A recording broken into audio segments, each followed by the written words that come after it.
জুলাই আন্দোলনে মানবতা বিরোধী অপরাধ মামলায় জিয়াউল ইসলাম আহসান ও চৌধুরী আব্দুল্লাহ আল মামুন সহ ৮ পুলিশ কর্মকর্তার তদন্ত প্রতিবেদন ২৮ এপ্রিল দাখিল করার নির্দেশ দিয়েছে ট্রাইব্যুনাল। এছাড়া পুলিশের সাবেক এএসপি আলিফ উদ্দিনের বিরুদ্ধে ধর্ষণের প্রাথমিক সত্যতার তথ্য প্রমাণ রয়েছে বলে জানিয়েছেন প্রসিকিউশন। কাজী পাপ্পুর আরেকটি প্রতিবেদন। আওয়ামী লীগ সরকারের আমলের দাপুটে এসব সেনা, র্যাব ও পুলিশ কর্মকর্তা মলিন মুখে কেউ মাথা নিচু করে ঢুকছেন আন্তর্জাতিক অপরাধ ট্রাইব্যুনালে। কারো বিরুদ্ধে অভিযোগ জুলাই গণহত্যার, কারো আবার গুম, খুন, ধর্ষণের।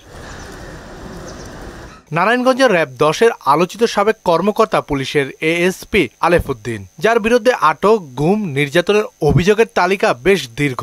বেসরকারি বিশ্ববিদ্যালয়ের এক শিক্ষার্থী এবার এনেছেন নিজ স্ত্রীকে ধর্ষণের অভিযোগ। জঙ্গি সম্পৃক্ততার মিথ্যা অভিযোগে আটক করার পর হত্যার হুমকি দিয়ে স্ত্রীকে একাধিকবার ধর্ষণ করেন আলিফ উদ্দিন। আলিফ উদ্দিনের অভিযোগ সবচাইতে মারাত্মক। তিনি অসংখ্য মানুষকে গুম এবং নির্যাতন করার সাথে জড়িত। স্বামীকে হত্যার ভয় দেখিয়ে তাকে বাধ্য করে একাধিকবার রমজান মাসে রোজা ভাঙিয়ে তাকে ধর্ষণ করা হয়েছে। এই তথ্য প্রমাণাদি আমাদের কাছে এসেছে। এডিশনাল এসপি মহিউদ্দিন ফারুকি, তার মামলাতে আমরা সময় চেয়েছি ৩ মাসের তদন্তের জন্য। ২৮/৫ তারিখে পরবর্তী তারিখ নির্ধারিত হয়েছে। তার বিরুদ্ধে অভিযোগ হচ্ছে তিনি অসংখ্য মানুষকে গুম করার সাথে জড়িত। এদিকে ছাত্র জনতার আন্দোলনে গুলি চালিয়ে হত্যা এবং হেলিকপ্টার থেকে গুলি বর্ষণের বিষয় জানতে সাবেক আইজিপি চৌধুরী আব্দুল্লাহ আল মামুনকে জিজ্ঞাসাবাদ করতে চায় তদন্ত সংস্থা।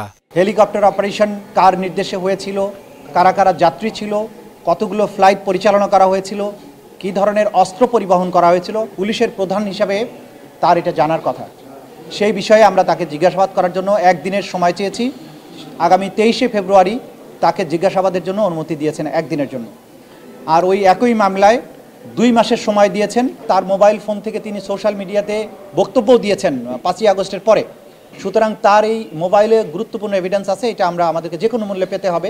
গণহত্যা ও মানবতা বিরোধী অপরাধ মামলার প্রতিবেদন দাখিলে তদন্ত সংস্থা সর্বোচ্চ গুরুত্ব দিয়ে কাজ করছে বলে জানানো হয়।